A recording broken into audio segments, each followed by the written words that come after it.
My tarot card reading for June 2017, Cancer, and this is Manu Tarot. Cancer, let's start immediately with your reading. We have here Babalu, we have Elegua, and we have the Moon. Notice that Elegua is in between two cards that are upside down, and that means that he's kind of the intermediary. So we have Babalu, which is signaling that something is coming to an end. Contract, a promise, anything like that, something that has attachments, strings, okay?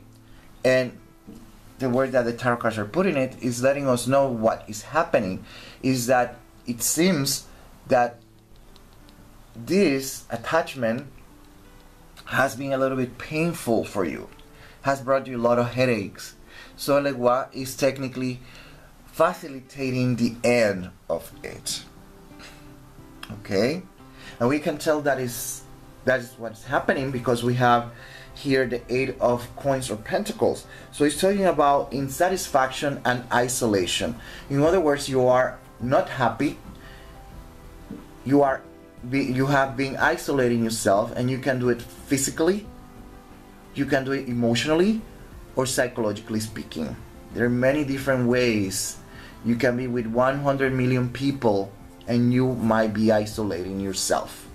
There are so many ways of doing it, okay? And that's what the tarot cards are talking about, this isolation and insatisfaction brought to you by this, I call it contract or promise, but it could be anything, okay? Anything that runs along that line. It could be a relationship. Relationship could be, it is a contract actually, okay?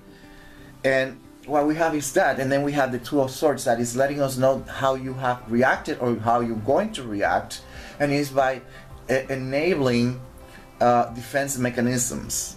That's what they're talking about here.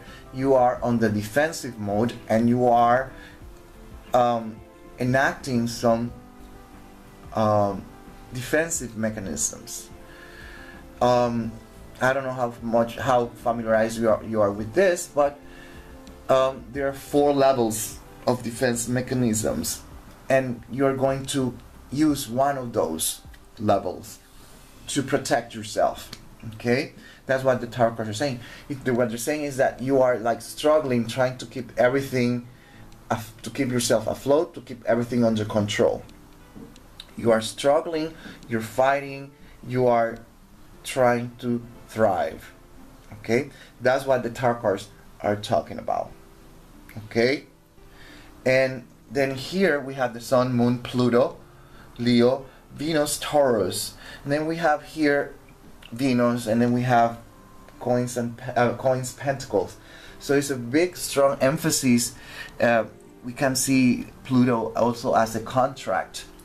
But it's closely related with money. So this could mean, for example, a marriage of convenience that is being dragging you, that is being annoying. This is a contract. So it's the tarot card saying that some way, somehow, this is going to come to an end. How it's going to come to an end? It could be many ways. Okay? Well, what the tarot card is saying is that you're going to be liberated. For example, and let's be very tragic. You are in a marriage of convenience, you're unhappy, you're unsatisfied, and you're isolating yourself. So something happened and your spouse dies. That's the most tragic thing I can come up. It's just to give you an example. Okay? The less tragic is a divorce. Less tragic, you run away. But it is coming to an end. You know what I mean? That's the kind of energy that is bringing forward. You just have to transpose the energy to different departments of your life. If it is a job that you don't like, that job might come to an end in many different ways. It might be that you're fired, it might be that you're laid off, or you just simply decide to quit. But still is the same topic. A contract that is technically making your life miserable is going to come to an end. You're going to be liberated, okay? but the side effects of this dynamic are going to be there, and you're going to establish defense mechanisms. Okay, and that's more or less what the tarot cards are bringing forward for Cancer 2017.